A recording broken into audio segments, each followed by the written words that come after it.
Dear students, in this session I will discuss about agents of pollination. So the question is what is the need to discuss about agents, or what do we mean by agents? So pollination is the process of transfer of pollen grain from anther to stigma of another flower, right? So here the pollen grains are not motile, clear? So as the pollen grains are not motile and they are transferred from one flower, anther of one flower, to the stigma of another flower, so there is some substances, or there is something which mediate this process of transfer, right? So this mediator, or that is otherwise known as agents. So there are some agents, some external agents are present which help for the process of pollination. That means which help for the transfer of pollen grain. Clear? So what are these agents which help for the process of pollination? Clear? So here you see the agents of pollinations are of two types. Clear? One is abiotic agent. That means there are some non-living substances which help for the process of transfer of pollen grain from anther to stigma. And second one is biotic agent. That is the living agents. That means living organism also help for the process of transfer of pollen grain from one flower to another flower. Clear? Then these abiotic agents are usually wind or water. Clear? And among wind and water, remember, wind is the major cases for pollination. In case of pollination taking place by abiotic agent, wind is the dominating agent. Clear? And there are some plants which are pollinated with the help of water, and rarely, that means about 30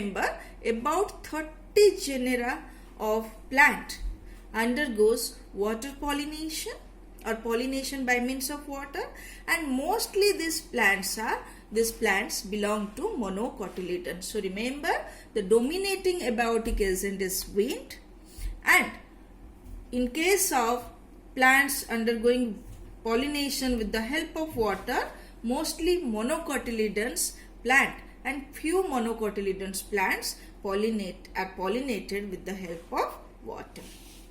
Then coming to biotic agent, that means living organisms. So there are many animals which help for the pollination, like insects, birds, reptiles, mammals. So different type of animals carry out pollination in different ways. And remember, mostly the pollination takes place with the help of biotic agent. And again, among biotic agent, insects, the pollination by means of insects is the dominating one, right? That means major plants undergo pollination with the help of insects. And among insects, again remember, bees are the dominating biotic agent. Clear? Again I repeat, wind is the major abiotic agent, and biotic agents are the main cause of pollinations. Among the biotic agents, insects are the dominating agents, and among the insects, bees are the dominating agent for pollination. Clear? So here are some examples of biotic agent for pollination. Insects, we find many insects like bees, butterflies, beetles, wasps, ants, moths, etc., who help for the process of transfer of pollen grain. That means pollination, right? There are some reptiles, for example, gecko lizard and garden lizard. They also sometimes help for the process of pollination. There are some birds, particularly the sunbird and hummingbirds. They also help for the process of pollination. And mammals, some mammals like bats, lemurs and arboreal rodents, they also in certain cases help for the process of pollinations. So this is about the different types of agent that help for the process of pollination. Clear? So here you see this is a plant, or these are the flowers which are pollinated by means of wind. Usually in case of wind pollinated plant, the flowers are well exposed to the air and flowers are very small and usually arranged in inflorescence. Here you see they are arranged, number of flowers are arranged in inflorescence. This is a water pollination. This is the picture showing water pollination. Inside the water or through the water the pollination takes place. These are the pollen grains. These are the male flowers which releases the pollen grains, and this is the female flower. Clear?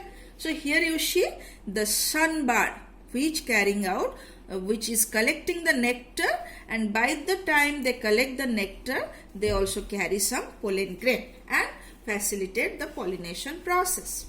Here the hummingbird that helps for pollination, and here is the picture showing insect pollination. When insect collects the nectar from the flower, it also collects some pollen grain in its body and transfer to another flower, right?